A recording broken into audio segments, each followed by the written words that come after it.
හෙට වෙනුවෙන් අද දවස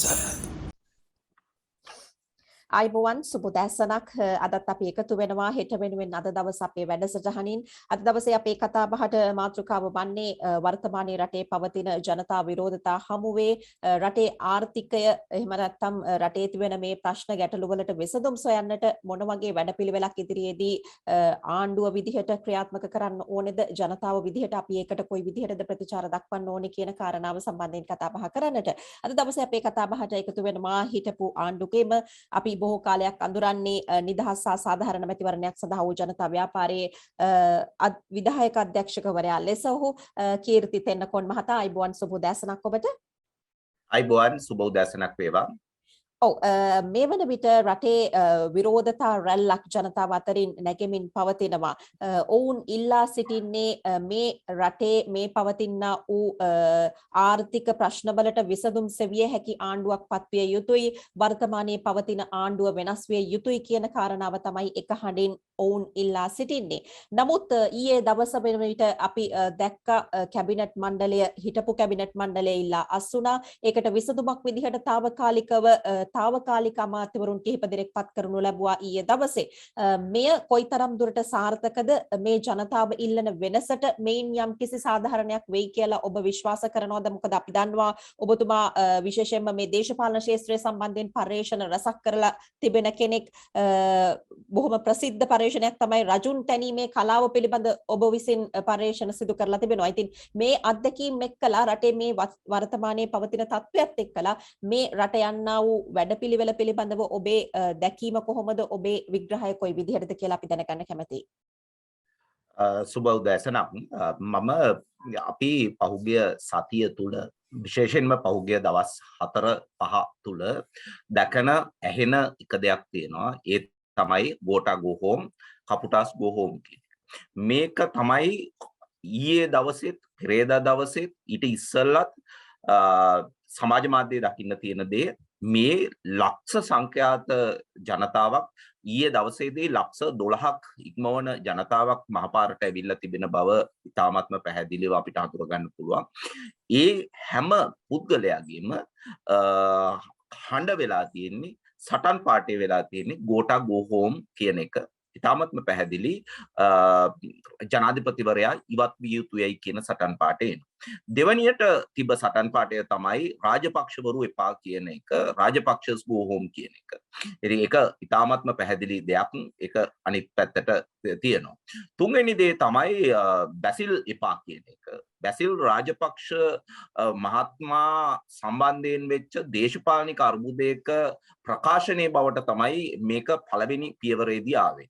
ඒ දේශපාලන කාරණය විමල් වීරවංශ උදේ ගම්මන්පිල ඇතුළු කණ්ඩායම ඊට ඉස්සෙල්ලා සුසිල් ප්‍රේමජයන්ත සහ ඇතුළු කණ්ඩායම ඊටත් ඉස්සෙල්ලා මේ ආණ්ඩුව බලයට ආපු මොහොතේම කැබිනට් අමාත්‍ය ධූර සහ වගකීම් පැවරීම පිළිබඳව තත්ත්වය හරහා ඇතිවෙච්ච දෙයක්.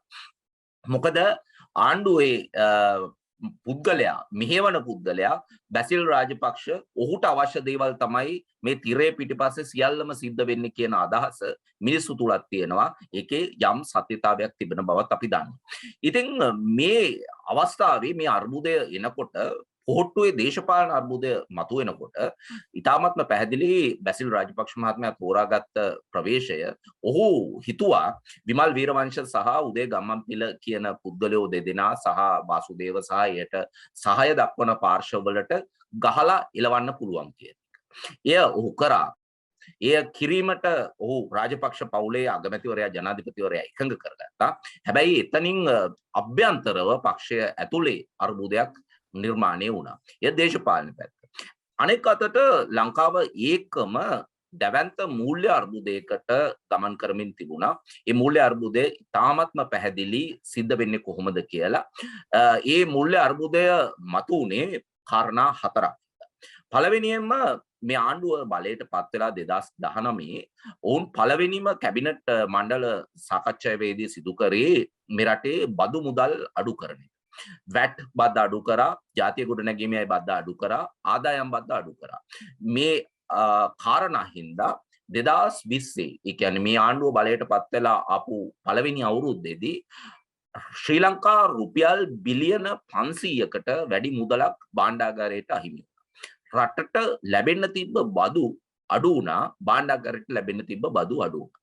සාමාන්‍යයෙන් බදු අඩු කරාම ඒකේ වාසිය නිෂ්පාදකයාට හෝ ඒ ව්‍යාපාර සිදු කරන පුද්ගලයාට ව්‍යවසායකයාට ලැබෙනවා. එහෙම නැත්නම් ඒකේ පොදු වටිනාකමක්, ඒ කියන්නේ নিরপেক্ষ වාසියක් ඒ පරිභෝජනය කරන පුද්ගලයන්ට ලැබෙනවා. මේ ඉතිහාසයේ පළවෙනි වතාවට මේ බදු වල සංකල්පයේ තියෙන මූලික නිර්ණායකය ක්‍රියාත්මක නොවිච්ච බව අපි දැනුණා. ඒක තමයි භාණ්ඩාගාරයට එක පැත්තකින් සල්ලි හම්බ වෙන්නේ නැති එක, අනෙත් එක ජනතාවට මේ බදු සහනෙන් සෙතක් සිද්ධ වෙන්නේ නැති එක. එතකොට මේ අර්බුද දෙක මැද හිටපු පිරිසක්, ඒ කියන්නේ ලංකාවේ දැවැන්තම ව්‍යාපාරික සමාගම් ගණනාවක් ලාභ ලබන්න පටන් ගත්තා. මේ කොවිඩ් අර්බුදයත් එක්ක, සංචාරක කර්මාන්තයේ බිඳවැටීමත් එක්ක මේවා සිද්ධ වුණාට, හැබැයි මේ දැවැන්ත කණ්ඩායම් සමාගම් අති විශාල ලාභයක්, ඇදහිය නොහැකි ලාභයක් ලබා ගන්න තත්වයකට ගියා. මේ අර්බුදය එක පැත්තක්. දෙවෙනි කාරණය තමයි මේ ආණ්ඩුව ගත්ත ඉතාමත්ම වැරදි මූල්‍ය වෙළඳපොළ සම්බන්ධයෙන් ගත්ත තීන්දුව. විශේෂයෙන්ම ඩොලරය පාලනය කරන්නට ඔවුන්ට හැකියාව තියෙනවා කියන එක ඔවුන් විශ්වාස කරා. අපි දැනගෙන හිටියා මේ රටේ ආර්ථික විද්‍යාව පිළිබඳව අවබෝධයක් තිබෙන ඕනෑම අයෙකුට තිබ්බ අවබෝධයක්.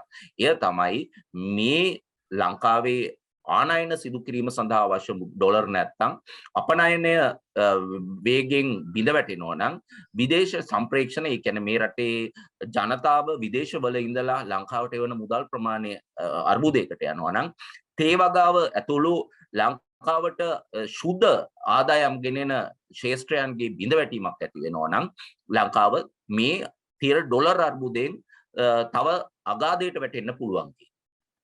මේ කරුණු අතහැරලා දැම්ම. අනිත් කාරණය තමයි ලංකාව අදහන්න බැරි මුදල් ප්‍රමාණයක් ඉතාමත්ම කෙටි කාලයක් තුල අච්චු ගහන්න පටන් ගත්තා. 1952 ශ්‍රී ලංකා මහ බැංකුව ස්ථාපනය කරලා එදා ඉඳන් මේ ආණ්ඩුව බලයට ආපු 2019 එහෙම නැත්නම් අපි කියමු 2020 ජනවාරි 1 වෙනිදා වෙනකල් කාලය තුල ලංකාවේ බැඳුම් කර, එහෙම නැත්නම් ලංකාවේ ණය වල සමස්ත වටිනාකම මුහුණත අගය, ණයවරවල මුහුණත අගය තිබේ ශ්‍රී ලංකා රුපියල් බිලියන 74.74යි. රුපියල් බිලියන 74.74යි. අද වෙන විට මේ බැඳුම් කරවල මේ වටිනාකම, මුහුණත වටිනාකම රුපියල් බිලියන 1650කින් වැඩි වෙලා තියෙනවා. රුපියල් බිලියන 1650කින් වැඩි වෙලා තියෙනවා. මේකේ තේරුම ලංකාව 2020 ජනවාරි වල ඉඳන් අද දක්වා ශ්‍රී ලංකා රුපියල් බිලියන 1650ක් අච්චු ගහලා තියෙනවා. මේසා මුදල් ප්‍රමාණයක් අච්චු ගැහුවම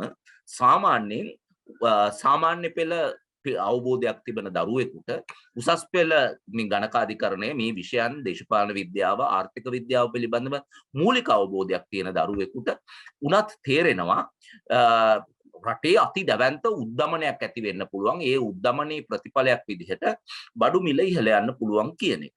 ඉතින් මේ සරල ආර්ථික විද්‍යාව න්‍යායට අනුගත වෙන්නේ නැතුව මේ ආණ්ඩුව, විශේෂයෙන්ම හිටපු ආණ්ඩුකාර අධිපතිවරයා විදිහට කටයුතු කරපු ලක්ෂ්මන් මහාචාර්යවරයාත් අජිත් නිවාඩ් කබ්‍රාල් මහත්මයාත් මේ මුදල් අච්චු ගැසීම දිගින් දිගටම කරගෙන ගියා. දැන් එක පැත්තකින් ඩොලර් අර්බුදයේ හින්දාවා, අනෙක් අතට ආදායම් නැති වෙලා මේ සල්ලි අච්චු ගැහිමේ ක්‍රියාවලිය සිද්ධ කරනකොට ලංකාවේ රුපියල් අර්බුදයක් එන්න පටන් ගත්තා. අත්‍යවශ්‍ය දේවල් වලට වැටුප් ගෙවන්නට, ඕටී ගෙවන්නට, විශ්‍රාම වැටුප ගෙවා ගන්න බැරි තත්ත්වයක් ආවා. අනෙක් අතට කෘතිමව රුපියල පාලනය කරන්නට උත්සාහ කරා. ඒක තුල ඉන්ධන මිල, ගෑස් මිල පාලනය කරන්නට උත්සාහ කරා. ඉතින් මේක තුල දැවැන්ත බිඳවැටීමක් මේ ශේෂ්ත්‍රවල සිදුවෙන බව වෘත්තිකයෝ කිව්වට ඒක නොතකා නෑ අපිට මේක පාලනය කරන්න පුළුවන්. අපිට හෝම් ග්‍රෝන් සොලියුෂන්ස් තියෙනවා, ගමේ හදපු උත්තර තියෙනවා, ගමේ තාලෙට අපිට මේක කරගන්න පුළුවන් කියලා මේ ආර්ථික විද්‍යාව මේ මූලික න්‍යාය අනිත් පැත්තට හරවන්න ඔළුවෙන් හිටවන්න මේ කණ්ඩායම උත්සාහ කරා. දැන් මේ අර්බුදය මෙහිම වෙනකොට අතිවිශාල රාජ්‍ය සේවකයෝ සංඛ්‍යාවක් ලක්ෂයකට වැඩි ප්‍රමාණයක් කිසිදු අවශ්‍යතාවයක් නැතුව රාජ්‍යයට බඳවා ගත්තා උපාධිධාරීන් 52000ක් ඒ වගේම 64000ක් අනිත් පුද්ගලයෝ. ඉතින් මේක තුල දරා ගන්න බැරි වියදමක් රටට ආවා. මේ අයට පඩි ගෙවනවා. මේ අය කිසිම වැඩක් කරන්නේ නැති තත්වයකට රුපියල් 40000ක් එක පුද්ගලයෙකුට එක මාසයකට ගෙවන්න වෙනවා. එතකොට ඒකට අමතරව තවත් වියදම් දරන්න දෙනවා. වුන් ඇවිල්ලා කාර්යාලයක වාඩි වෙලා ඉන්නවා. එහෙම නැත්නම් සතියකට සති දෙකකට මාසයකට සැරයක් ඇවිල්ලා තමන්ගේ වැටුප ලබාගෙන යනවා. ඒකේ දුක දරන්න වෙන්නේ මේ රටේ අන්ත දිලිඳු මිනිස්සුන්ට හිඟන්නෝන්ට පවා මේකේ පීඩනයක් බඩු මිල ඉහළ යෑම නිසා සිද්ධ වුණා. දැන් මේ දේවල් මේ විදිහට සිද්ධ වෙනකොට ආර්ථික ශේෂ්ත්‍රයේ මේ බිඳ වැටීම කළමනාකරණය කරන්නට අපිට තිබ්බ උත්තරේ තමයි එක්ක වියදම් පාලනය කරන එක. එහෙම නැත්නම් තව ණය ලබා ගැනීම කියන කාරණය. තව ණය ලබා ගැනීම සඳහා අපි උත්සාහ කරනකොට ලංකාවේ ණය ලබා දීම, ඒ කියන්නේ ආපහු මේ ණය ගෙවන්නට තියෙන ලංකාවට හැකියාව ප්‍රශ්න කරන්නට පුද්ගලයෝ එළඹුණා. ඒ ප්‍රශ්න කිරීම සිද්ධ වෙනකොට මහ බැංකුව ඒකට උත්තර දුන්නේ හරිම ග්‍රාම්‍ය විදිහට. ගමේ චණ්ඩියෙක්ගේ ස්වරූපයට. ගමේ චණ්ඩියෙක්ගේ ස්වරූපයට මේ ප්‍රශ්නෙට උත්තර දෙන්න බැරි බව මහ බැංකුවේ හිටපු අධිපතිවරයා විශේෂයෙන්ම අජිත් නිවාඩ් කබ්‍රාල් දැනගත යුතුව තිබුණා. නමුත් ඔහු කරේ එය ක්‍රියාවලියමයි. එතකොට මේ ජාත්‍යන්තර ණය ශ්‍රේණිගත කිරීම සංවිධාන වලට ආයතන වලට ඔවුන්ගේ වාර්තා එනකොට හරියට එයට ඔවුන් කිසිවක් නොදන්න නිකන් බාල දරුවෝ වගේ සලකලා තමයි මහ බැංකුව නිවේදන නිකුත් කරන්න හැදුවේ. ඉතින් අපි දන්නවා රටක ආර්ථික අර්බුදයක් ආවම ඒ දර්ශක මත තමයි මේ දේවල් සිද්ධ වෙන්නේ. එතකොට ලංකාවට මහ බැංකුවේ අධිපතිවරයා කියන දෙයට වැඩිය මේ ජාත්‍යන්තර ආයතන නිර්ණායක දත්ත මත පදනම් වෙලා කියන දේවල් විශ්වාස කරන ස්වරූපයක් ලෝකේ තියෙනවා. ඒ නිසා තමයි ලංකාවට තවදුරටත් ණය ගන්නට ණය දෙන්නට මිනිස්සු ඉදිරිපත් නොවන පරිසරයක් ගොඩ නැගුණේ. ඉතින් මේ සියලුම නිර්ණායක ලංකාව බංකොලොත් තත්ත්වයේ පාමුලට ඇදගෙන යන තත්ත්වයක් ආවා. දවසින් දවස බඩු මිල ඉහළ ගියා. සල්ලි අච්චු ගැහුවට ඒ සල්ලි කණ්ඩ බෑනේ. මේ රටේ මිනිස්සුන්ට කන්න අවශ්‍යයි. අපේ රටේ ආර්ථික අර්බුදයන් හැම වෙලාවෙම මතුවුණාට ඒ ආර්ථික අර්බුදයන් තුල ජනතාව මේසා විශාල විදිහට පීඩාවටපත් නොවෙන්න එක හේතුවක් තිබුණා. ඒ තමයි ලංකාවේ කන්න තිබ්බා. ඝර්මකලාපීය රටක් විදිහට, සරු පොළොවක් තියෙන රටක් විදිහට මේ රටේ කෘෂි කර්මාන්තය සිද්ධ වෙන්න ගත්තා නම් ඒකෙන් මේ රටේ මිනිස්සුන්ට දරුවන්ට කන්න දේ ලැබුණා. සතා සිව්පාවට කන්න දේ ලැබුණා. හැබැයි මේ ආණ්ඩුව ඉතාමත්ම බලලෝභී විදියට කිසිම විද්‍යාවක් නැතුව පොහොර තහනම ස්ථාපනය කරා. පොහොර තහනම ස්ථාපනය කිරීමෙන් ඔවුන් බලාපොරොත්තු වුණේ පොහොර ගෙන්නන්නට වියදම් කරන මුදල් ප්‍රමාණයෙන් තෙල් ගන්න එක.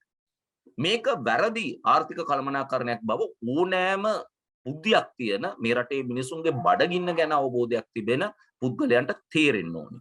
මේක ඉතාම අත්නොමෙතික විදිහට කරපු දෙයක්. ඒකේ ප්‍රතිඵලය තමයි අද ලංකාව පළවෙනි වතාවට කන්න නැති රටක් බවට පත් වෙලා තියෙනවා. අද ඉලවලු ටික නැහැ. ඒ පැත්තෙන් ප්‍රශ්න ඇවිල්ලා තියෙනවා. බඩ ඉරිඟු ටික නැහැ. ඉරිඟු කරලක් හම්බගෙන කන්න ඉරිඟු කරලක් නැති තත්යකට පත් වෙලා තියෙනවා. කංකුම් මිටියක්, මුගුණු ඇන්න මිටියක්, ගොටුකොළ මිටියක් කන්න නැතුව මට්ටමට පත් වෙලා තියෙනවා. මොකද යූරියා ටිකක් ගහන්නේ නැතුව ඒක හැදෙන්නේ නැති බව දන්නේ නැති හින්දා. දැන් මේ හරක්ට කන්න දෙන්න තියෙනවනේ තනකොළ. මේ වාණිජ්‍ය වශයෙන් හරක්ට තනකොළ නිෂ්පාදනය කරනකොට ඒක දවස් 35න් 40න් මේ තනකොළේ හැදෙන්න ඕනේ. ඒක හැදෙන්න අවශ්‍ය පෝෂණය ඒ ගහට දෙන්න ඕනේ. හරක්ට හැදෙන තනකොළ ටිකටත් යූරියා ටිකක් ගහලා කරොත් විතරයි ඒක ලාභ ලබන්න පුළුවන් කියන මූලික නිර්ණායකයේ පවා මේ ඔස්තාර්වරු මේ රටේ ප්‍රතිපත්ති තීරකයෝ ඊටාම ඛේදනීය විදිහට අමතක කරා. ඉතින් ඒකේ ප්‍රතිඵලය අද විඳින්න තියෙනවා. දැන් අනික් පැත්තට මේ රටේ කෘෂිකර්මයට අවශ්‍ය අනිකුත් පහසුකමුත් ඊටාම නිර්දේශ ලෙස හිතුවක්කාරී විදිහට මේ අය ඉවත් කරා. කෘමිනාශක ඕනි, දිලීරනාශක ඕනි. දැන් අපේ හැමේ ලෙඩක් ඇති වුණාම ඒක නැති කරන්න ක්‍රමයක් තියෙනවා. දිලීරනාශකයක් නැති වුණාම ගහට ලෙඩ වුණාම ඒ ගහ ඒ විනාශයටපත් වෙනවා. අස්වැන්න විනාශයටපත් වෙනවා. අඹ ගෙඩියක් ආරක්ෂිතව තියාගන්න ඒකේ දිලීර ටික අයින් කරන්න ඕනේ. ඒ දිලීර අයින් කිරීමේ විද්‍යාවක් තියෙනවා. ඉතින් මේ විද්‍යාව නොදැන මේ දේ කරන්න බෑ. එහෙම නැත්නම් කුඹුරක වල් ටික අතින් ගලවන්න වෙනවා. අතින් වල් ගලවන්න පුළුවන් සීමාවක් තියෙනවා. සහ එය ගහට හානියක් නොවන විදිහට කරන්න. මේ මූලික නිර්ණායක ඔක්කොම නැති කරා. දැන් එතකොට අද බඩ ඉරිඟු කරලක් නැති වෙනකොට ගමේ බඩ ඉරිඟු කරලක් තඹගෙන කාලා කුසගින්න නිවා ගන්න පුළුවන් වෙච්ච මිනිස්සුන්ට ඒක අවස්ථාව නැති වෙලා තියෙනවා. එතකොට ඒ බඩ ඉරිඟු ටික කාලා හදලා ගත්ත කුකුල් පැටවු ටික කුකුල් මස් බවට පත් වෙන්නේ නැති තත්වයක් ඇවිල්ලා තියෙනවා. හරකට තනකොළ ටික බැවෙන්නේ නැතිකොට ඒකට අවශ්‍ය පෝෂ්‍ය පදාර්ථ ටික දෙන්නේ නැති තැනකට ගියාට පස්සේ හරකට කන්න තනකොළ නැති වුණා. හරකට කන්න තනකොළ නැති වුණාම හරකා එළදෙන අපිට දුන්න කිරි ටික නැති වෙලා තියෙනවා. අද දරුවොන්ට මේ රටේ අපි දන්නවා සාමාන්‍ය තත්වයක් යටතේ නිරෝගී නොවන මව්වරු සහ නිරෝගී නොවන දරුවෝ කියලා යම් ප්‍රමාණයක් තියෙනවා. ඔවුන්ට කිරි දෙන්න ඕනි. මේ කිරි ටික නැති තත්වයකටපත් වෙලා තියෙනවා. සතාසි උපාවටත් කිරි දෙන්න ඕනි. සතාසි උපාවටත් කිරි දෙන්න ඕනි. දැන් ඒ සතාසි උපාවට කිරි ටික දෙන්න බැරි තත්වයක් ඇවිල්ලා තියෙනවා. මේ අර්බුදය පුපුරා යෑම නවත්තන්න බෑ. අනිත් එකට අද අපි ඉන්නේ වෙන ලෝකෙක. අමුතු ලෝකෙක. මේ රටේ සිද්ධ වෙන දෙයට මිනිස්සු දරුවෝ විශේෂයෙන්ම තරුණ පරපුර තමන්ගේ උපදෙස් ලබා ගන්නේ ඉස්සර වගේ ගුරුවරුන්ගෙන් නෙවෙයි. ඉස්සර වගේ වැඩිහිටියුන්ගෙන් නෙවෙයි. ඔය අය අන්තර්ජාලය හරහා මේ ඕනෑම දෙයක් කිව්වම ඒ ඇත්තද කියලා විමසා බැලීමේ තත්ත්වයක් තිබෙනවා. බුදුරජාණන් වහන්සේ කිව්වා වගේම මේ කරුණු සොයා බලන්නට ඕන්ට මාර්ගය පාදලා දෙන්නේ Google එක නැත්නම් Yahoo. එතකොට ඒ දේවල් වලදී මිනිස්සුන්ට තේරෙනවා මේ මූලික තර්කණයෙන් පිට මෝඩ ගොබ්බ තීරණ ගත්තම ඒ තීරණ වලින් අපිට ඇතිවිය හැකි තත්ත්වය. දැන් මේකේ පළවෙනි වටේදී මිනිස්සුන්ට මේ රටේ ඉඳලා තේරුමක් නැහැ කියන අදහස ආවා. මේ රට පළවෙනි වතාවට ඉතිහාසයේ පළවෙනි වතාවට අර ආගමන විගමන පාලක කාර්යාලයේ ගේට්ටුව ඉස්සරහා දසදහස් ගණන් මිනිස්සු මේ පිරෙන්න ගත්තා. මේ රටෙන් අතෑරලා දාලා හැකියාවක් තියෙන පුද්ගලයෝ මේ රටෙන් පිටවීම සඳහා අවශ්‍ය වන බලපත්‍රය ලබා ගන්න, ගුවන් බලපත්‍රය ලබා ගන්න. මේ අවස්ථාවේදී හෝ මේ ඛේද වාචකයේ අපි වැරදි පාරට ප්‍රවිෂ්ඨ වෙලා තියෙන බව අපි අවබෝධ කරගත යුතුයි. හැබැයි අවාසනාව ඒ අවබෝධය ලබා ගන්නටවත් මේ ආණ්ඩුවට හෝ ප්‍රතිපත්ති තීරකයන්ට හැකියාව නිහතමානීකම තිබුණේ නැහැ. මේ සියලුම කාරණා අද මේ තියෙන අර්බුදයට හේතු වෙලා තියෙනවා. මා කිව්වේ ආර්ථික අර්බුදය, ලංකාවේ ප්‍රතිපත්තියක් නැතිකම, වැරදි දේශපාලන තීන්දුව සියල්ලම මේ අර්බුදයට හේතු වෙලා තියෙනවා. ඒ අර්බුදය පුපුරා යන්නට ආවේ දේශපාලන අර්බුදයක් විදිහට ඒක පොහොට්ටුවේ අභ්‍යන්තර අර්බුදයක් විදිහට පුපුරලා ගියා. ඒක එලෙස සිද්ධ වෙනකොට තවදුරටත් අපේ අපේක්ෂා භංගත්වයට අපේ තරුණ පරපුරත් දේශපාලන ක්‍රියාකාරීකයනොත් සිවිල් ක්‍රියාකාරීකයනොත් පත් වෙන්නට පටන් ගත්තා. ඒක රටේ මේ ප්‍රශ්න විසඳන්න කියන මාවතට එනකොට එය නොතකා හැරලා රටේ ජනතාව තරුණයෝ මෝඩයෝ ටිකක් ඔවුන් රැවට්ටිය හැකි කියන පළවෙනි අර දේශපාලන විහිළුව මෙච්චර කල් මේ රටේ ප්‍රතිපත්ති තීරණ ගත්ත කණ්ඩායම් ඒක ආපහු අත්හදා බලන්න බැරුවා ජනතාවගේ බුද්ධියට නිගා දෙමින්. අද දැන් දවස් 6ක් තුල මේ තත්වයට පෙරලා මේ රටේ ජනතාව දේශපාලන පක්ෂ පාට ભેදවලින් තොරව ප්‍රතිචාර දක්වලා තියෙනවා. ඒ අය ඉස්සලම පටන් ගත්තේ මේ පක්ෂ සියල්ලෙම ආණ්ඩු පක්ෂයේ සහ විපක්ෂයේ කණ්ඩායම් වලට පිළිබඳව පාර්ලිමේන්තුවේ ඉන්න 225 කෙරෙහිම විශ්වාසයක් නැතිකම. හැබැයි මේ කියන ගමන්ම මේ තරුණයෝ අන්ත මෝඩයෝ නෙවෙයි මේ හැම පක්ෂිකම යහපත් මිනිස්සු දූෂණ චෝදනා එල්ල නොවෙච්ච පුද්ගලයෝ හොඳ හැඟීමකින් කටයුතු කරන පුද්ගලයෝ ඉන්න බව ඔවුන් දන්නවා. ඔවුන් ඉතාමත්ම නිශ්චිතව දන්නවා. හැබැයි මේ අය කිසිදු දෙයක් අපේ ප්‍රශ්නවලට උත්තර දෙන්නට කටයුතු නොකරන බව කියන්න තමයි ඔය 225ම එපා කියන තැනට ඇවිල්ලා තියෙන්නේ. අද ඒක ආපහු හරවන්නට බැරි ජන ගඟක් විරෝධතාවක් බවට පැහැදිලිපත් වෙලා තියෙනවා. ඒක අපි හඳුනාගත යුතුව තියෙනවා. සහ ඒ හඳුනා ගැනීම සිදු කරනවා නම් දෙවියන්ගේ නාමයට දැන්වත් මේ මිනිස්සු මෝඩයෝ කියලා හිතලා කටයුතු කිරීමෙන් වළක්වන්න ඕනි. අපි ටීම් එක මාරු කරන්න කිව්වම බැටිං ඕඩර් එක මාරු කරලා හරියන්නේ නැහැ ක්‍රිකට් ගහන තැන. ඒක දන්නවා. ටීම් එක මාරු කරන්න කියනවා නම් ටීම් එක මාරු කරන්න ඕනි. එහෙම නැතුව බැටිං ඕඩර් එක මාරු කරාට ඒ ටීම් එකම මේක ගහලා හරියන්නේ නැහැ. ඔව් කීර්ති මහත්මයා දැන් වර්තමාන ආණ්ඩුවෙන් කියන දෙයක් තමයි අපි විතරක් නෙමෙයි මේකට වග කියන්න ඕනේ. මෙතෙක්කල් රට පාලනය කරපු හැම පුද්ගලයාම බලයට ආවා. ඒ තිබ්බ කාල පරිච්ඡේදයට යම් යම් තාවකාලික විසඳුම් හෙව්වා. ණයගත්ත රටේ ප්‍රශ්න විසඳන්න. නමුත් ස්ථීර වැඩපිළිවෙලක් රට තුල ක්‍රියාත්මක නොවීම නෙමෙයිද රට තුල නිෂ්පාදනය එහෙම නැත්නම් රටේ අපනයන කටයුතු ඒ සියල්ල සංවිධානාත්මකව කළා නම් මේ පෙර පැවති ආණ්ඩු මේ තත්ත්වයේ යම් තාක් දුරට හෝ මැඩ පවත්වා ගන්නට හැකි වුණා කියලා ඔබ විශ්වාස කරන්නේ නැද්ද?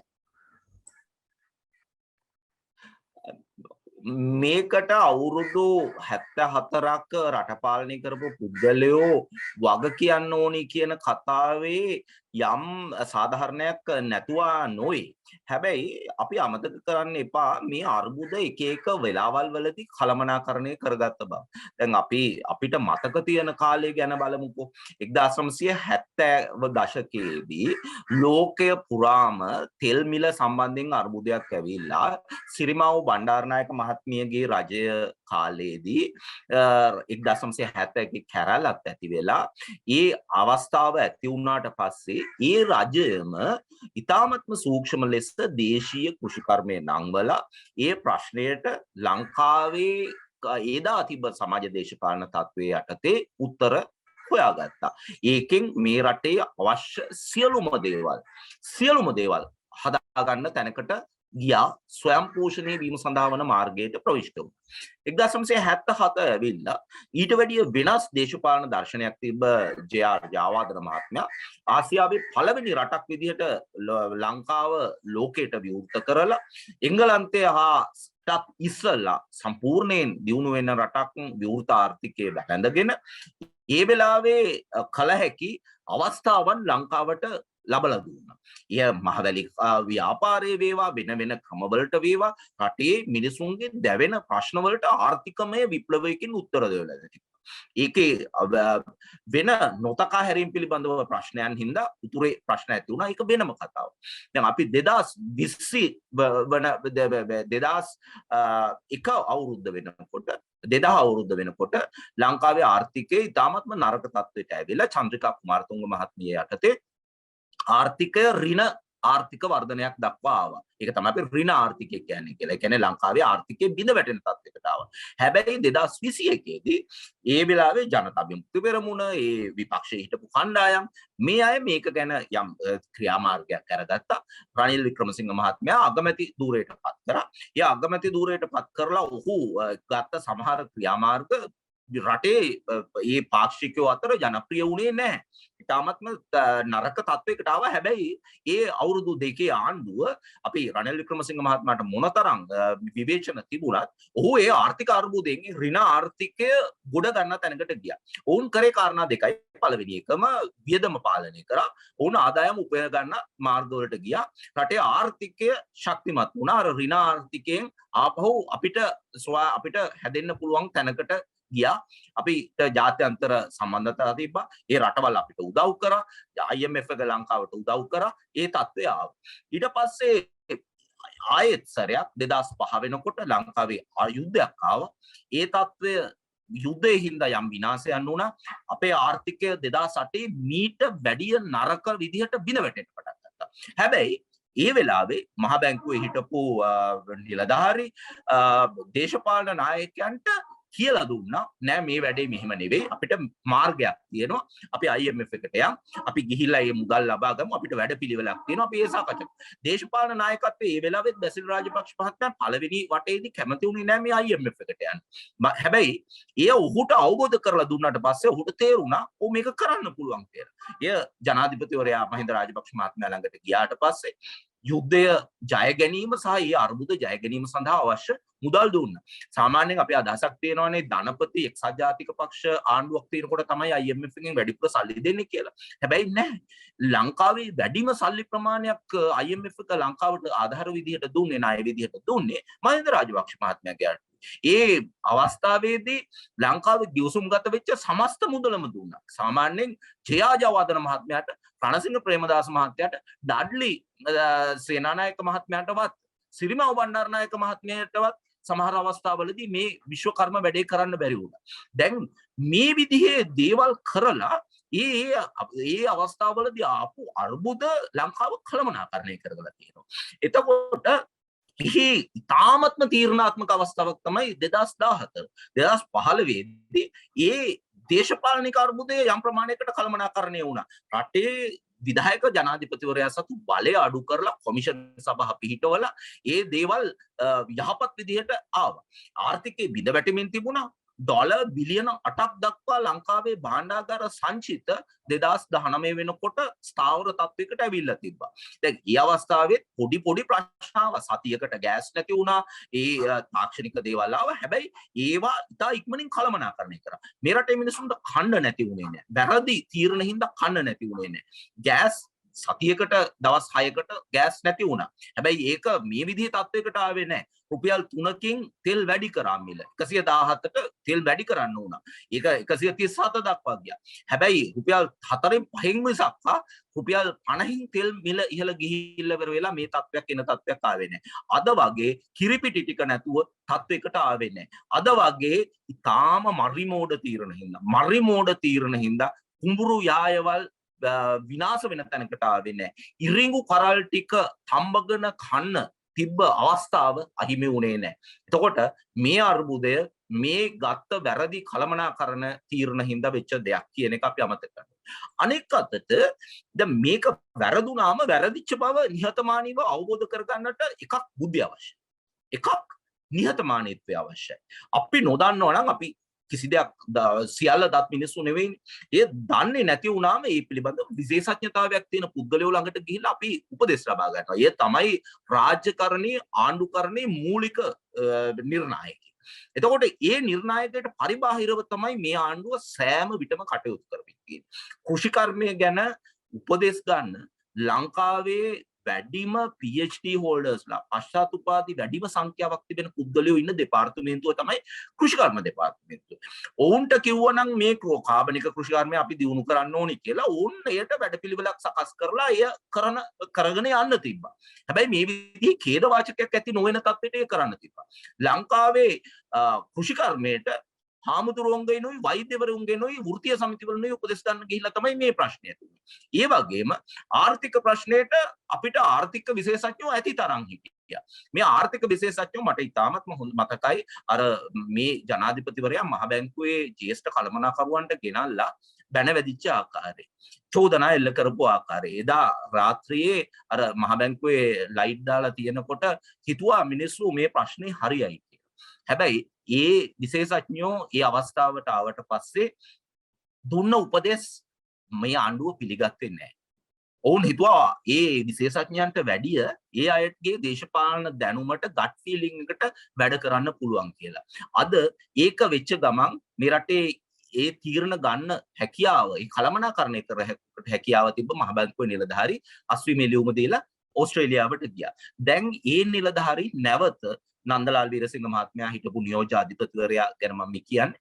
ඉතාමත්ම පැහැදිලි ඔවුන් සිද්ධිය වෙලා දවස් 2කින් 3කින් ඔහු ඇතුලේ කිව්වා මේක වැරදි කියලා. ඔහු එළියටත් ඇවිල්ලා කිව්වා නෑ මේක මේ විදිහට කළමනාකරණය කරන්න බෑ කියලා. අස්සේ මෙලියුම දීලා ගියා. දැන් ඒ අය නැවත ගෙන්න ගන්නට සිද්ධ වෙලා තියෙනවා. මේකෙන් කියන්න තියෙන්නේ අපිට වැරදුනා. දැන් ඒ වැරද්ද හදා ගැනීම සඳහා අවස්ථාව තියෙනවා. ඒ අවස්ථාව දේශපාලනිකව සිදු කිරීමේ අවස්ථාවක් දක්වා දැන් මෝරලා තියෙනවා. ඒ කියන්නේ too late කියන තත්වයට ඇවිල්ලා තියෙනවා. එතකොට දැන් අද මේ 12,000ක් ඊයේ දවසේ තුල මහපාරට ඇවිල්ලා තියෙනවා නම් ඒ 12,000 ඉල්ලන්නේ ගෝටා ගෝ හෝම් කියලා නම් රාජපක්ෂවරු එපා කියලා නම් බැසිල් රාජපක්ෂ එපා කියනවා නම් අර විමල් වීරවංශ ගම්මන්පිල කියන හින්දා බැසිල් රාජපක්ෂ ඉවත් කිරීම නෙවෙයි මේ කියන හඬට කන්දීම සිද්ධ වෙනවා. අද දැන් පාර්ලිමේන්තුව තව ස්වල්ප වේලාවකින් ආරම්භ වීමට නියමිතයි. එතකොට ඒක සම්බන්ධයෙන් අද උදේ වෙනකොට රටේ තිබ්බ තත්ත්වය මම හිතන්නේ බොහෝ දෙනා දන්නවා. අපිට පුළුවන් ඒ තත්ත්වය කොහොමද මේ ඉදිරියට එන්නේ කියන තත්ත්වය ගැන කතා කරන්න.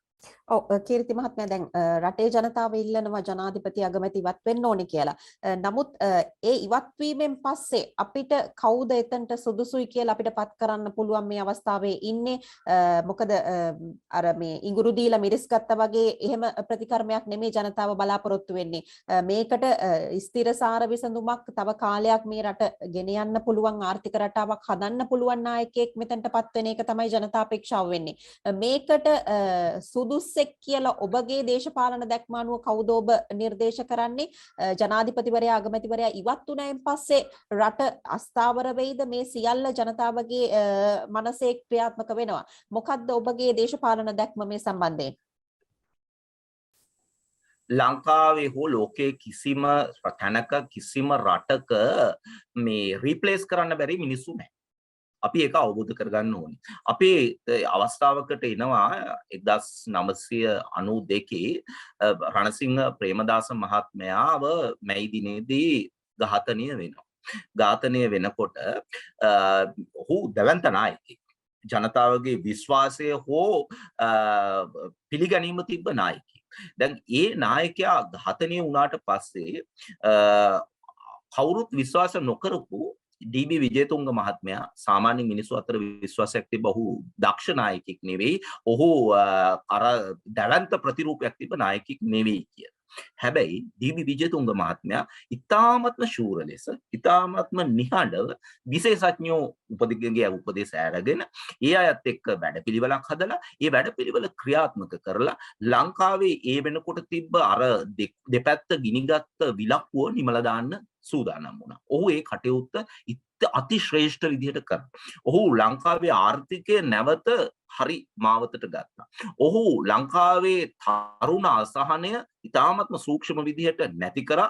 මගේ පළවෙනි රස්සාව මට හම්බුනේ ප්‍රේමදාස මහත්තයා ගත්ත තීරණ ඒ වෙලාවේ එක හින්දා ඒවා ඉදිරියට විජේතුංග මහත්තයලා අරගෙන ගියේ හින්දා. තරුණයන්ට විභාගයක් ලියලා මේ විභාගයේ ප්‍රතිඵල අනුව රස්සාවක් ගන්න පුළුවන් පරිසරයක් එදා ඒ පුද්ගලයෝ නායකයෝ හදලා දුන්නා. අනිත් අතට දේශපාලන අස්ථාවර භාවය නැති කරා. ඡන්ද තිබ්බා. ඒ ඡන්ද වලින් පත්වෙන පුද්ගලයන්ට බලය හුවමාරු කරන තැනකට ආවා. ඩී.බී. විජේතුංග මහත්මයා ඉතාමත්ම කෙටි කාලයක් තුල ඒ සියල්ල කරලා ගෞරවනීය මිනිහෙක් විදිහට ගෞරවනීය පුරවැසියෙක් විදිහට මහනුවර ඔහුගේ පිළිමතලාවේ නිවසට ගිහිල්ලා ඔහුගේ විශ්‍රාම දිවිය ආරම්භ කරා. දැන් මේ කතාව අපිට හොඳට මතකයිනේ. ඔහු කරපු කාරණය කරන්නට අවශ්‍ය පරිසරය අද තුල රට තුල ඇවිල්ලා තියෙනවා. දැන් අපිට ඉතාමත්ම දැවැන්ත විවේචනයක් තියෙනවා ඊයේ ඇමති මණ්ඩලය පෙරේදා ඉවත් වෙච්ච ක්‍රමය ගැන. හැබැයි ඒක නීත්‍යානුකූල ක්‍රමයක් නෙවෙයි. හැබැයි අද පාර්ලිමේන්තුව තුළ ජනතාවට පේනවා ඇමති මණ්ඩලයක් නැති තත්වයක් ඉන්නේ. 4 දෙනෙක්ගේ කැබිනට් ඇමති මණ්ඩලයක් මේ විකාරය හරියන්නේ නැති බව තේරෙනවා. දැන් ආණ්ඩුවේ ඇමතිකම් ගන්න එන්න කියලා කිව්වම සාමාන්‍යයෙන් පාර්ලිමේන්තුවේ ඉන්න මන්ත්‍රීවරයෙක්ගේ ඩ්‍රීම් එක අවසාන බල ඉරක්කයක් බවට තමයි ඇමති ධූරයක් කියන එක කැබිනට් අමාත්‍ය ධූරයක් කියන එක පත් වෙන්නේ. හැබැයි කවුරුත් ඒ කැබිනට් ධූර වගකීම බාර ගන්න ඉන්නේ නැති තත්වයකට අද රටපත් වෙලා තියෙනවා. අනෙක් අතට පාර්ලිමේන්තුව තුල 113 කිසිම කණ්ඩායමකට නැති තත්වයක් අද උදෑසන වෙනකොට පත් වෙලා තියෙනවා. ඒක අපිට තවදුරටත් හංගවන්න පුළුවන් දෙයක් නෙවෙයි. ආණ්ඩුවේ ඉන්න පොහොට්ටුව ලකුණෙන් තරඟ කරපු පුද්ගලයෝ තවදුරටත් ආණ්ඩුවේ රැඳී නොසිට පාර්ලිමේන්තුවේ ස්වාධීන වීමට තීරණය කරලා තියෙනවා. මේක දේශපාලන ගේම් එකක් නෙවෙයි. මිනිස්සුන්ට මේ අය මිනිස්සුත් එක්ක ඉන්න කට්ටියනේ මේ පාර්ලිමේන්තුවට ඇවිල්ලා තියෙන්නේ මිනිස්සුන්ගේ ඡන්දේ. ඒ අයටත් නෑදෑයෝ හිත මිත්‍රයෝ ඉන්නවා. ඒ අයටත් තේරෙනවා රටේ අද තියෙන තත්ත්වය විරෝධය සහ අර්බුදය විශේෂයෙන්ම බඩගින්න තේරෙනවා. ඉතින් මේ ප්‍රශ්නය හින්දා ඒ අයටත් තේරෙනවා අපි වැරදි ට්‍රැක් එකක ඉන්නේ අපි මේකට උත්තරයක් දැන් ඉක්මනට හොයාගන්න ඕනේ කියලා. එතකොට පාර්ලිමේන්තුව තුල අගමැතිවරයෙක් පත් වෙන්න ඕනේ. අලුත් අගමැතිවරයෙක් පත් වෙන්න ඕනේ. මේක සිදු කරපු ගමන් යම් ප්‍රමාණයකට අද මේ තියෙන අති දැවැන්ත විරෝධය පහව යන බව නම් තාමත් විශ්වාසයි. හැබැයි ඇයි මේ රටේ 113 තනි පුද්ගලයෙකුට හදාගන්න බැරි පාර්ලිමේන්තුවක් බවට මේක පත් වෙලා තියෙනවා. ඇයි දේශපාලන පක්ෂ මේ ජනාධිපතිවරයාගේ අර ආණ්ඩුව හදන්නට ඒකාබද්ධ ආණ්ඩුව හදන්නට අකමැති බවට පත් වෙලා තියෙන්නේ. ඇයි ද්‍රවිඩ ජාතික සන්ධානය, සමගි ජන බලවේගය, මුස්ලිම් දේශපාලන පක්ෂ, එක්සත් ජාතික පක්ෂ, ජනතා විමුක්ති පෙරමුණ මේ සියලුම දෙනා මේ අදහස යෝජනාව පැත්තකට දාන්න. දැන් ඒකට අතීතයෙන් දේවල් අරගෙන බැලුවම අපිට තේරෙනවා ජේ.ආර්. ජයවර්ධන මහත්මයාට 1987 අර ඉන්දු ලංකා ගිවිසුම අත්සන් කරන්නට සිදුවෙච්ච වෙලාවේදී මේ රටේ දේශපාලන පක්ෂ නිල විදිහට හෝ නිල නොවන විදිහට ඒ තිබ්බ තත්වයට යම් අනුග්‍රහාත්මක තත්වයක් රට ගැන හිතලා දැක්වීමේ තත්වයක් තිබුණා. අද ගෝඨාභය රාජපක්ෂ මහත්මයා විශ්වාස කරන්න බෑ. ඔහුත් එක්ක වැඩ කරන්න බෑ කියන අදහස පුද්ගලයන් තුල තිබෙනවා. දැන් මේක අපි පහුගිය දින කීපය තුලම මේ රටේ ප්‍රධාන නායකයෝ කිව්ව දෙයක්. අපි දන්නවා ප්‍රායෝගික වෙන්න ඕනි නායකත්වයේ කියන එක. අපි දැක්කා මහින්ද රාජපක්ෂ මහත්මයාට අද මේ තත්ත්වය ඇවිල්ලා තිබ්බට මිනිස්සු තුල යම් ගෞරවයක් තියෙනවා. ඔහුට දේවල් කළමනාකරණය කරන්න පුළුවන්. මම කලිනුත් කිව්වා වගේ රනිල් වික්‍රමසිංහ මහත්මයා සම්බන්ධයෙන් ඕන තරම් විවේචන තියෙන්න පුළුවන්. හැබැයි රනිල් වික්‍රමසිංහ මහත්මයා සම්බන්ධයෙන් අපේ අත්දැකීම තමයි ඔහුට අපිට දේවල් ගිහිලා කියන්න පුළුවන්. ඔහුත් එක්ක තර්ක කරන්න පුළුවන්. ඔහු සමහර ඒවා ඔහුගේ ගන්නවා, සමහර දේවල් බැහැර කරනවා. හැබැයි කවුරුත් ඒවා පිළිබඳව පුද්ගලිකව ඔහු සමග අර්බුදයක් ඇති කරගන්නේ නැහැ. ඔහු දේවල් කළමනාකරණය කරන්න පුළුවන්. මෛත්‍රීපාල සිරිසේන මහත්මයා වගේ පුද්ගලයෙකුට තේරෙනවා මේ දේවල්. ඔහු ආර්ථිකය පිළිබඳව හෝ විදේශ සම්බන්ධතා පිළිබඳව අති දැවැන්තෙක් ප්‍රමාණික දැනුමක් තියෙන පුද්ගලයෙක් නෙමෙයි. හැබැයි ඔහු අමතක කරන්න එපා මේ රටට සිරිමාවෝ බණ්ඩාරනායක මහත්මියගෙන් පස්සේ දැවැන්තම දේශපාලන විශ්වාසය මෛත්‍රීපාල මහත්මයාට අන්තර්ජාතිකව ලබා ගන්න පුළුවන් වුණා. සල්ලියාවේ හින්දා.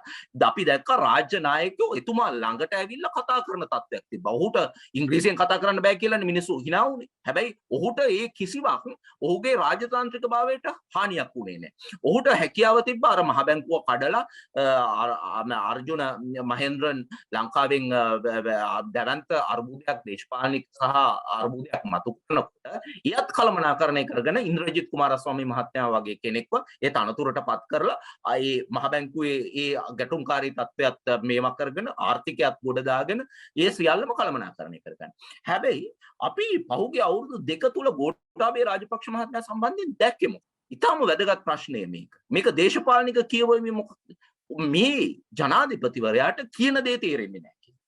ඒක හොඳටම පෙනිච්ච අවස්ථාවක් තමයි මේ කාබනික කෘෂිකර්මය කියන විකාරය සම්බන්ධයෙන් ඔහුගේ මතය වුණේ.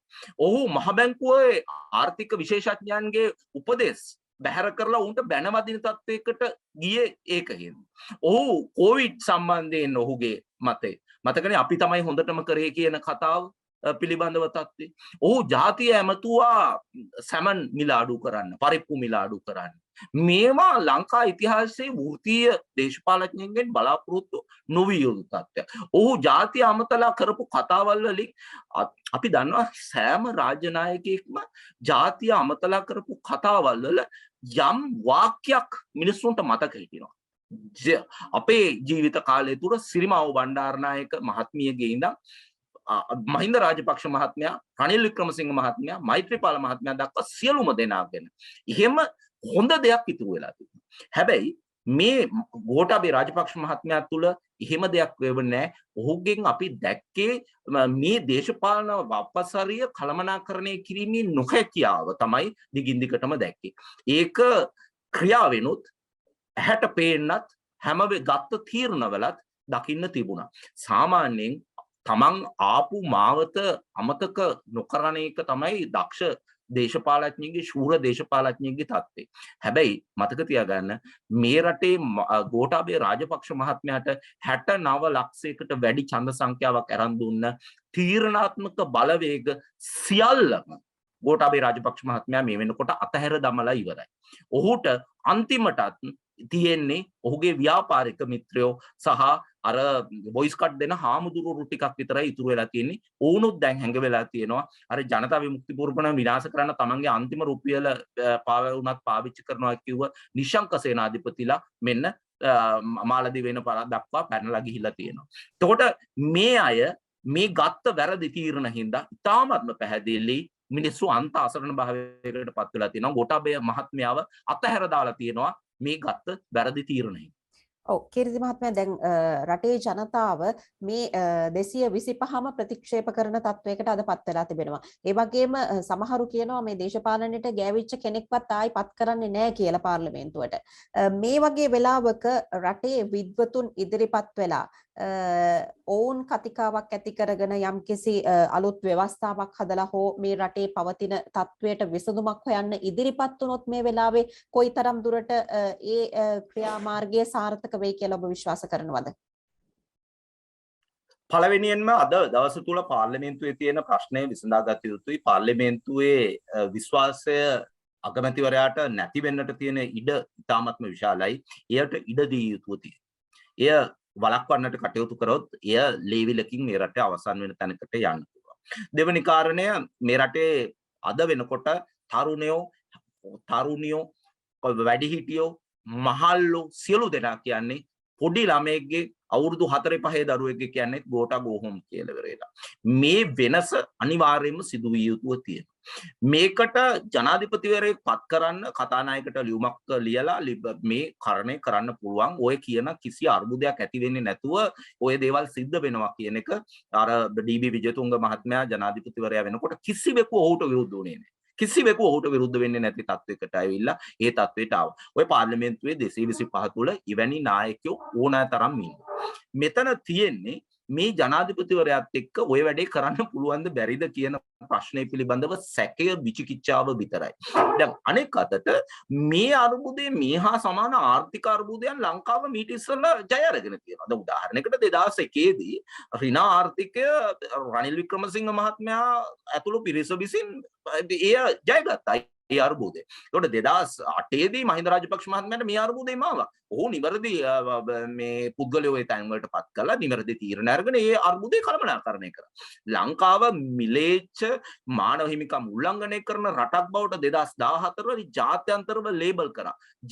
GSP+ එක නැති වුණා. හැබැයි මෛත්‍රීපාල සිරිසේන මහත්මයා ඇවිල්ලා මාස 6ක් තුල 19 වෙනි ආණ්ඩුක්‍රම ව්‍යවස්ථාව ගෙනල්ලා තමන් බලය අතාරින්න ලෑස්ති කියලා කරලා ඔප්පු කරලා ඒක කරලා මිනිස්සු අතර විශ්වාසයක් හදාගෙන ජාත්‍යන්තරයට ගිහිල්ලා ඒ ජාත්‍යන්තරයේ ගෞරවය කීර්තිය අභිමානය එක්ක මේ දේවල් කළමනාකරණය කරා. දැන් මේ විදිහේ මැදිහත් වීමක් අපිට කරන්න පුළුවන්. ඔව් පාර්ලිමේන්තුව තුලින් නිශ්චිතවම පොදු එකඟතාවයකට යන වැඩපිළිවෙලක් මාස 6කට අවුරුද්දකට මේක කරන්න පුළුවන්. දැන් අපි ආර්ථික විද්‍යාව ගැන ඉතාමත් විශාලව කතා කරනවානේ. දැන් අලුතෙන් මේ මහ බැංකුවේ අධිපතිවරයා විදිහට පත් කරන්නට නම යෝජනා වෙලා තියෙන නන්දලාල් වීරසිංහ මහත්මයා, ආචාර්ය නන්දලාල් වීරසිංහ මහත්මයා නැවත කියලා තියෙනවා. සාමාන්‍යයෙන් IMF එකට මාස 3ක් තුල දේශපාලන ස්ථාවරයේ රට තුල ඇති කරන්න පුළුවන් නම් IMF වැඩපිළිවෙලක් දක්ෂයන්ට මාස 6ක් ඕන නැහැ. මාස 3කින් වැඩිමුණොත් මාස 4කින් මේක කරන්න පුළුවන්. මොකද ජාත්‍යන්තරයත් බලාගෙන ඉන්නේ රටක් විනාශ වෙන්න නෙවෙයි. ලංකාව වගේ රටක් විනාශ වෙනකල් කවුරුත් බලාගෙන ඉන්න සූදානම් නැහැ. නිශ්චිත විශ්වාසනීය වැඩපිළිවෙලකට ඒක ගෙනියන්න. එතකොට අද මේකට නායකත්වය දෙන්න පුද්ගලයෙක් අවශ්‍යයි. ඒ නායකත්වයේ ස්වරූපය මොකක්ද? ඒ නායකත්වයේ ස්වරූපය තමයි ඉතාමත්ම පැහැදිලි. මිනිස්සුන්ට ඇහුම්කන් දෙන්න පුළුවන්. මිනිස්සු ගරු කරන මිනිස්සුන්ගේ විශ්වාසය දිනාගත්ත පුද්ගලෙක්. ඕනෑම කෙනෙකුට මේක කරන්න පුළුවන්. ඔය කවුරුවත්ම බැරි නම් ආණ්ඩුක්‍රම ව්‍යවස්ථාවේ මේකට කරන්න වැඩක් තියෙනවා. එය තමයි අගවිනිසුරුවරයා භාරකාර ආණ්ඩුවක තාවකාලික ආණ්ඩුවක ජනාධිපතිවරයා බවට පත් කරගැනීම. එතකොට ඔහුට විචක්ෂණ භාවයක් තියෙනවා. වෘත්තිකයෝ අරගෙන කෘෂිකර්මය පිළිබඳව එතුමා හාමුදුරුවන්ගෙන් උපදෙස් ගන්න එකක් නැහැ. එතුමා කෘෂිකර්ම දෙපාර්තමේන්තුවට බාර දීලා මේ රටේ ආහාර ප්‍රශ්නේ ඉතා ඉක්මනට විසඳන්න කටයුතු. ජාත්‍යන්තරවත් කියනවනේ අපේ අන්ත දැන් අද බඩගින්නේ ඉන්න දරුවන්ට කිරි ටික දෙන්න සේෆ්ටි නෙට් එකක් කියලා IMF එකෙන් කියන්නේ ඒක. මේ අද අන්ත දිලිඳු මිනිස්සුන්ට මොකක් හරි සහනයක් දීලා මේ මිනිස්සු මැරෙන්න නොදී මේ වැඩේ කරන්නේ. දැන් සෞඛ්‍ය දෙපාර්තමේන්තුව සෞඛ්‍ය අංශවල අද බෙහෙතිගයක් තියෙනවනේ මේ රටේ. දැන් මම ඉන්න ප්‍රදේශයට බොහොම ළඟින් තමයි මහරගම තියෙන්නේ. මහරගම පිළිකාරෝහල මේ පිළිකාරෝහලට අවශ්‍ය ඖෂධ ලබලා දුන්න. වියදම්කාරී ඖෂධ ලබලා දුන්න, මිලාදික ඖෂධ ලබලා දුන්න. ඒ කිසිදු ඖෂධයක් නැහැ. ඒ විතරක් නෙවෙයි සැත්කම් කරන්න බෑ. මම හිටපු පළාත් දෙකේම ප්‍රධාන රෝහල් වලට කරාපිටිය ඒ කතා ඇහුවම දුක හිතෙනවා. මේ මිනිසුන්ගේ ජීවිතත් එක්ක මේ තත්ත්වය එන්නේ. දැන් පේරාදෙණිය විශ්වවිද්‍යාලය සහ ඒ ආශ්‍රිත පීඨවලට ඒ ආශ්‍රිත රෝහල් වල සැත්කම් කරන්න බැරි තත්වයකට ආවා. එතකොට මේවා කළමනාකරණය කළ නොහැකි දේවල් නම් නෙවෙයි. අනෙක් අතට විදුලි අර්බුදය සහ අනෙකුත් දේවල් මේවා විද්‍යාත්මකව කළමනාකරණය කරන්න පුළුවන්. ඒ සඳහා වන විශේෂඥතාවයන් අපේ පුද්ගලයන්ට තිබෙනවා. අනිත් එක එහෙම නිශ්චිත වැඩපිළිවෙලක් ඉදිරිපත් කරන රාජ්‍යයකට ඒ සඳහා අවස්ථාවන් ලෝකයේ තුල තියෙනවා. මීට වැඩිය අර්බුද ආපු තැන් ඒ අර්බුද ජයගෙන තියෙනවා. උදාහරණයකට ග්‍රීසිය ආණ්ඩු 8ක් අසමත් වුණා. හැබැයි අද ග්‍රීසිය ආපහු කකුල් දෙකෙන් හිට ගන්න තැනකට ගිහිල්ලා තියෙනවා. හැබැයි සිම්බාබ්වේ වගේ නෑ මම හැර කිසිවෙක් නැත කියලා ඉවර වෙලා හිතලා මිනිස්සුන්ව මර්ධනය කරන්න සල්ලි අච්චු ගහලා සල්ලි බෙදන්න ගියොත් අපි අර සිම්බාබ්වේ රාජ්‍යයට ආජෙන්ටිනාවේ මට්ටමට වැටෙන්නට ලෙබනනේ මට්ටමට පත් වෙන්න පුළුවන්. අපිට තියන්නේ තෝරා ගැනීම දෙකයි. අනෙක් අතට අපි මේ සියල්ලම කියන ගමන් අවබෝධ කරගත්ත යුතු තව දෙයක් තියෙනවා. අද මේ වෙනකොට මේ රටේ තියෙන ජනාධිපතිවරයාට සහ රාජපක්ෂ පවුලට තියෙන විරෝධය අහම්බයකින් ආපු දේශපාලන දෙයක් නෙවෙයි. එය මහ පොළොවෙන් මතුවිච්ච දෙයක්. එය සත්‍යයක් ඇත්තක්. ඒ නිසා තමයි මේ තරම් මිනිස්සු මේට විරෝධය පළ කරන්නේ. මේ හඬට නොතකා හරින්න බෑ. මේ හඬ මර්ධනය කරන්න බෑ. ඊයේ දිනේදී දේශපාලඥයන් අති විශාල ප්‍රමාණයකට හිතන්නවත් බැරි මර්ධනකාරී දේශපාලන පිරිස් බලය තියෙන මැර බලය තියෙන දේශපාලඥයන්ට කණ්ඩායම් ගිහිල්ලා ඔවුන්ගේ නිවෙස් වලට පහර දීලා ඔවුන්ට අභියෝග කරලා තියෙනවා. කවුරුත් කිසිම කෙනෙක් ජාතිය අපච්චි කියලා කියන මහින්ද රාජපක්ෂ මහත්මයාගේ කාල්ටන් නිවස ඉස්සරහා ඔය විදිහට උද්ඝෝෂණ කරයි කියලා ගෙදර ඵලයන් කියලා කියයි කියලා කවුරුත් විශ්වාස කරේ නැහැ. ඒ සිද්ධ වෙලා තියෙනවා. එතනදී තවත් තැන් බොහෝම එකත් කඳුළු ගෑස් ගහලා තමයි මේ ජනතාව මේ අයින් කරන්න සිද්ධ වෙලා තියෙන්නේ. අනෙක් අතට දැන් මේකේ කූට ප්‍රාප්තිය මොකක්ද? මේ අවසාන සිද්ධිදාමේ කූට ප්‍රාප්තිය තමයි මිරිහානේ ඇතිවිච්ච ජනාධිපතිවරයාගේ නිවස ඉස්සරහා ඇතිවිච්ච උද්ඝෝෂණය සහ එයට පහර දීම. මේ අතිශය සාමකාමී විරෝධයක් කියන එක අපිට තේරෙනවානේ. ඒක මිනිස්සු ඔහුගේ නිවස ඉස්සරහාට එතන ඇවිල්ලා සාමකාමී ලෙස තමයි විරෝධත්වය පළ කරේ. ඒ රූපරාමු තුල තාමත්ම පැහැදිලිව පේනවා මිනිස්සු කිසිම දේපලකට හානි කරේ නැති බව. මේ මැර කණ්ඩායම් දාලා මේ කටයුත්ත කරන්න බෑ. දැන් අපි දැක්කා මැර කණ්ඩායම් දාලා කුමන්ත්‍රණකාරයෝ දාලා බෝම්බ ගහලා ගිනි තියලා ජාතිවාදී වපුරලා ගත්ත එකේ අස්වැන්නනේ දකින්න තියෙන්නේ. පෙරේදා දිනේදී අපි දැක්කා අලුත් කඩේ දේවස්ථානය අසල ජන රාශිය මිනිස්සු දෙයියොන්ට කියලා කිව්වා මේ දේවාලයට මේ විනාශය කරපු මිනිස්සු විනාශ වෙලා යන්න කියලා. අපි දැක්කා අර ප්‍රගීත් එක්නැලිගොඩගේ බිරිඳ සන්ධ්‍යා එක්නැලිගොඩ කාලි අම්මට කියනවා කොණ්ඩේ කපාගෙන මේ අපේ දුක අහන්න කියලා. මේ පෝලිං වල ඉන්න අම්මලා තාත්තලා දරුවෝ වඩාගෙන ඉන්න අම්මලා තාත්තලා කියනවා මගේ දරුවන්ට කිරි ටිකක් දෙන්න මාවතක් හදලා දෙන්න කියලා. අද රුපියල් 70ට තිබ්බ සුදුහල් කිලෝ එක රුපියල් 190යි. කිරිබත් ටිකක් කන්න හැඳ ටිකක් හදාගන්න. හැඳ ටිකක් හදාගන්න හාල් ටිකක් නැති යුගයකට ඇවිල්ලා තියෙනවා. මේ වරද්ද අර්බුදය කළමනාකරණය කළ යුතුයි. මිනිස්සුන්ගේ වෛරයට පාත්‍ර වෙලා රටක් පාලනය කරන්න බැරි බව පුද්ගලයන් අවබෝධ කරගත යුතුයි. ලෝක ඉතිහාසයේ මර්ධනය නෙවෙයි මාවත මර්ධනය කරලා ජය ගන්න බැරි බව අපි ලෝක ඉතිහාසයේ නැවත නැවත තේරුම් ගත යුතුව තියෙනවා. ඒ නිසා මේ අර්බුදේ ඉතාමත්ම පැහැදිලි. මේ අර්බුදයේ මාවත වැටිලා තියෙන්නේ ජනතා හඬට කන් දීම තුලම පමණයි. ඔව් අවසාන වශයෙන් ඔබතුමාගෙන් අහන්නට කැමති දැන් මොන දේවල් වුණත් දේශපාලනික වෙනස්කම් වුණත් රටේ ජනතාවට උහුලන්න බැරි ආර්ථිකයක් තමයි වර්තමානයේ තියෙන්නේ. ඒ නිසා තමයි ජනතාව පාරට බැහැලා Tamanගේ දුක් අඳෝනාවන් කියලා අපිට ජීවත් වෙන්න පුළුවන් වාටපිටාවක් වාතාවරණයක් හදලා දෙන්න කියලා ඉල්ලන්නේ. දැන් දේශපාලනික වශයෙන් මොන වෙනස්කම සිද්ධ වුණත් ජනතාවට දැනගන්න ඕනේ මේ ආර්ථික අවපාතේ එහෙමත් නැත්නම් මේ තියෙන ආර්ථික පීඩනය තව කොච්චර කල් දරන්නට වෙයිද, මේක විසඳන්න කොයිතරම් කාලයක් ගත වෙයිද, ඔබේ දැක්ම අනුව මොකද්ද තියෙන්නේ, තව කොච්චර කාලයක් මේ විදිහට මේ පීඩාවෙන් කාලය ගත කරන්න සිද්ධ වේද ජනතාවට? ලංකාවේ පළවෙනිම දේ තමයි දේශපාලන ස්ථාවරයත්වය හදා ගන්න ඕනි. ඒ කියන්නේ පාර්ලිමේන්තුව ස්ථාවර වෙන්න ඕනි. දෙවෙනි එක රටේ ප්‍රධාන ස්ථානයේ විධායකයෙක්, ඒ කියන්නේ ජනාධිපතිවරයා ස්ථාවර වෙන්න ඕනි. ඒ දෙක සිද්ධ වෙනවා නම් ලංකාවට ඉතාමත්ම කෙටි කාලයක් තුළ මාස 4ක් උපරිම මාස 3කට අඩු කාලයක් වැඩි කාලයක් හැබැයි මාස 4කට අඩු කාලයක් තුළ විශේෂඥයන්ට IMF වැඩසටහනකට යන්න පුළුවන්.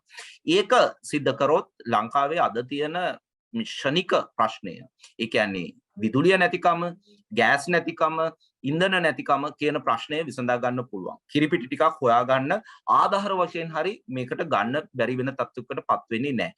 මිනිස්සු බඩගින්නේ මිය යන තත්ත්වය බලක්වා ගන්නට පුළුවන් වෙනවා. ඒක නිශ්චිතයි.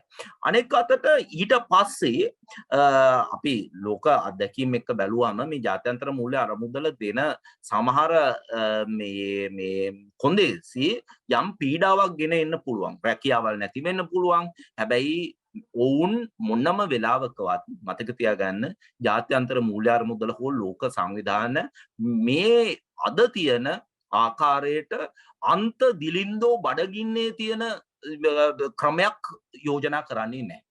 ඔවුන් ඒ බඩගින්නෙන් බේරා ගන්න නොමැරී ඉන්න ක්‍රමයක් එක තමයි මේ සම්පූර්ණ කටයුත්ත කරන්නේ. මීට වැඩිය පීඩාවකට රටක්පත් වෙන්න පුළුවන්. විදුලිය නැතුව මේ අද විඳින පීඩාවට වැඩි පීඩාවක් මිනිස්සුන්ට ඇති වෙන්නට බෑ.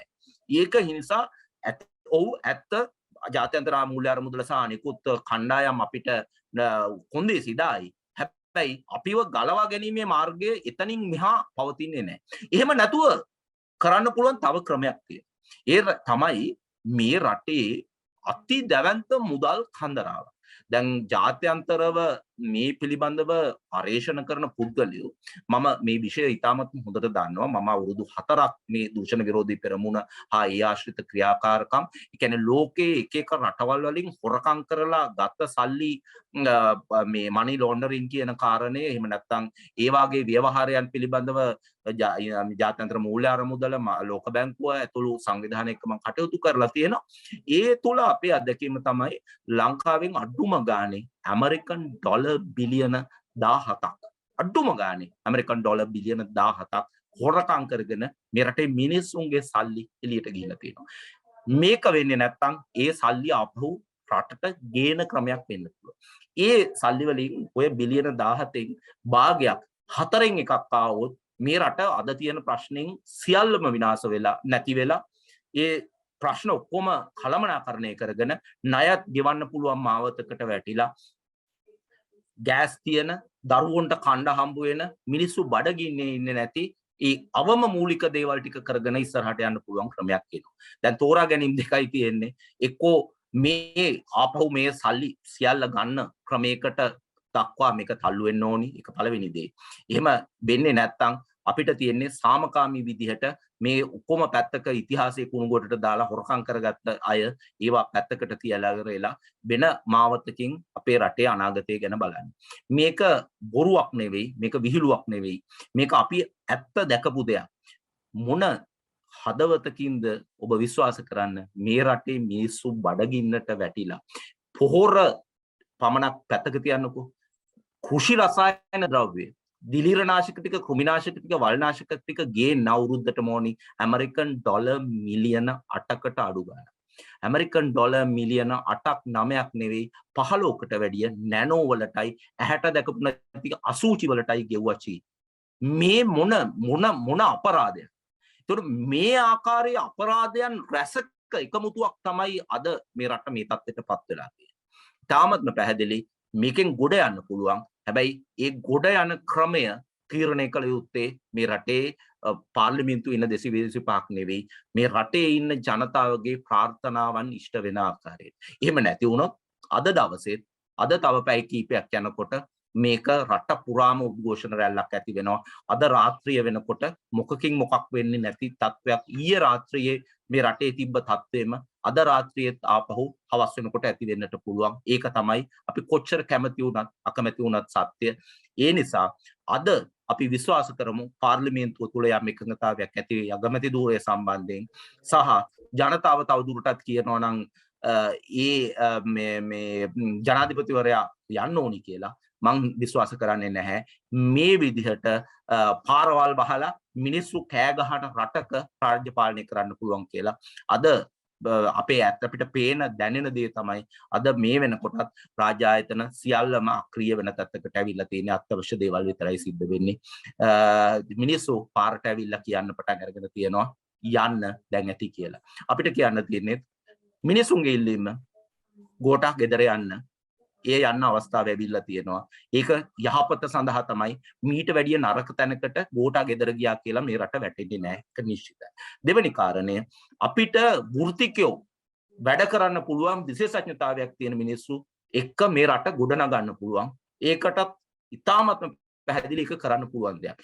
මිනිස්සුන්ට තමන්ගේ නිදහසේ වැඩේ කරගන්න කන්න බොන්න ටික ඇති වෙන සමාජයක හැදුවම මේ ප්‍රශ්න තාරුණ්‍යයට විශේෂයෙන්ම මේ රටේ අනාගතයට බාර ගන්න ඉන්න පුද්ගලයන්ට අලුතෙන් හිතන්න පුළුවන් මිනිස්සුන්ට මේ මොලේ වැඩ කරන මිනිස්සුන්ට මේක කරන්න පුළුවන්. අපේ අනාගතය අඳුරු වෙන්නේ නැහැ. අඳුරු කරන්න උත්සාහ කරන්න එපා. අඳුරු කරොත් කරන්න උත්සාහ කරොත් ඒ ඛේද වාචකයකින් ඉව අවසන් වෙලා අපිට බිඳුවෙන් නැවත පටන් ගන්නට සිද්ධ වෙනවා. ඔව් කීර්ති මහත්මයා මතු කරපු ප්‍රශ්නයත් එක්කලා වැඩසටහන අවසන් කරන්න කලින් තව එක ප්‍රශ්නයක් අහන්න හිතුණා. මොකද ජනතාව කියන ප්‍රශ්නයක් තමයි මේ හොරා කාපු සල්ලි රාජසන්තක කරන්න කියන කාරණාව.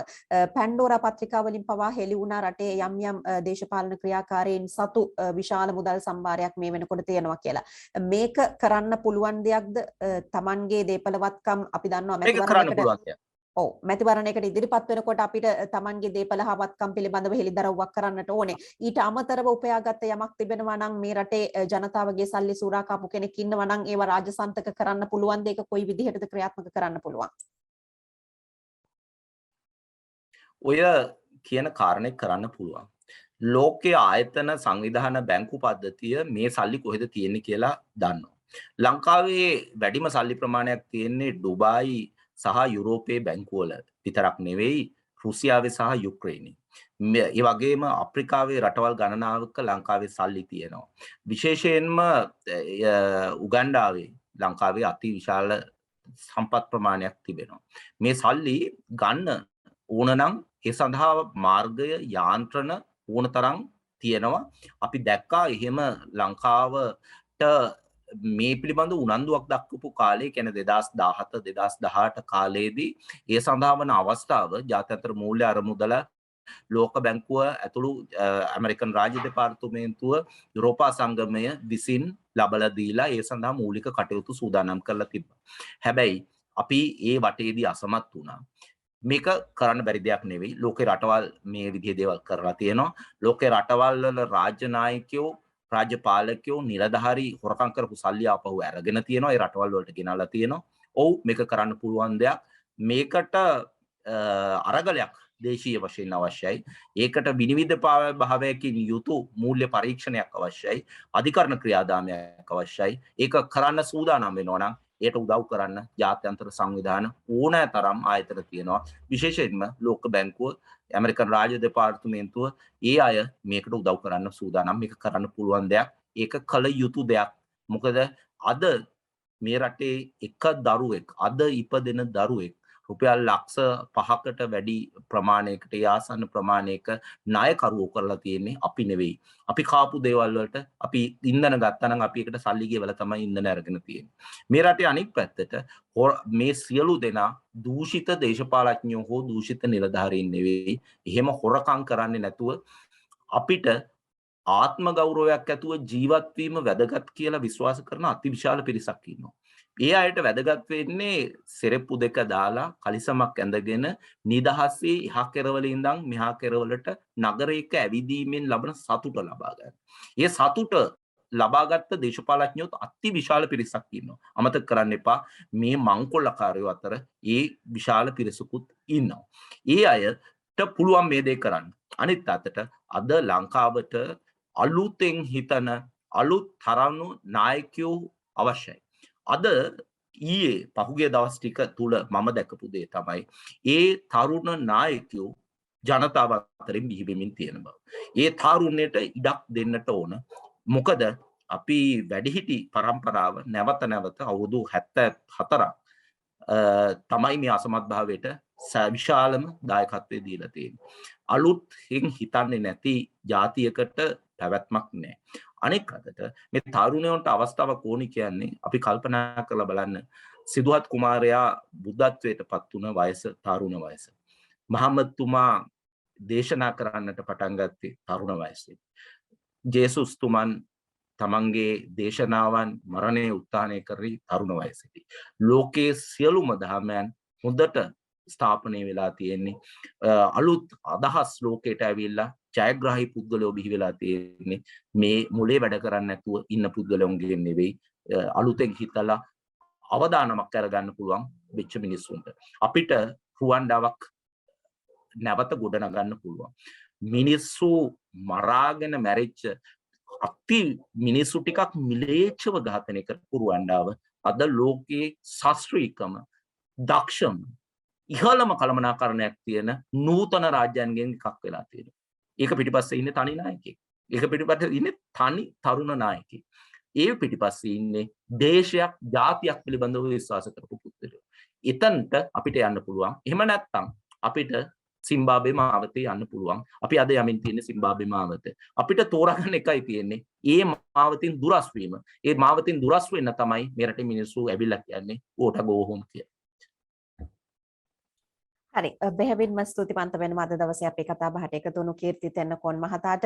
ඉතින් අපි බලාපොරොත්තු වෙනවා අපි හැමෝගෙම බලාපොරොත්තුව තමයි හෙට දවසේ සියලුම ජනතාවට යහපත් රටක් තුළ ජීවත් වෙන්නට ආර්ථිකමය හැකියාවන්ගෙන් යුත් පිරිසක් රට තුළ ජීවත් වෙන්නට ඉඩ ලබා දීම තමයි අපේ හැමෝගෙම අපේක්ෂාව වෙන්නේ. ඉතින් අපි එවන් වූ වටපිටාවක් අපිට සැකසෙන්නට අපිට සහ මේ රටට ශක්තිය වාසනාව ධෛර්යය ලැබෙන්න කියලා අපි ප්‍රාර්ථනා කරනවා. ඉතින් තවත් මෙවැනි වූ කතා බහකින් අපි ඔබව හමු වෙන්නට සූදානම්. එතෙක් ඉතින් සුබ දවසක් කියලා ප්‍රාර්ථනා කරනවා. හැම දිනාටම බෙහෙවින්ම ස්තුතියි යලිත් වරක් කීර්ති තෙන්නකෝන් මහතාට මේ කාර්යබහුල මොහොතේ අපිට අවස්ථාව ලබා දුන්නාට මේ කතා බහට එක්වීම සම්බන්ධයෙන්. කොහොම ස්තුතියි සුබ දවසක් වේවා.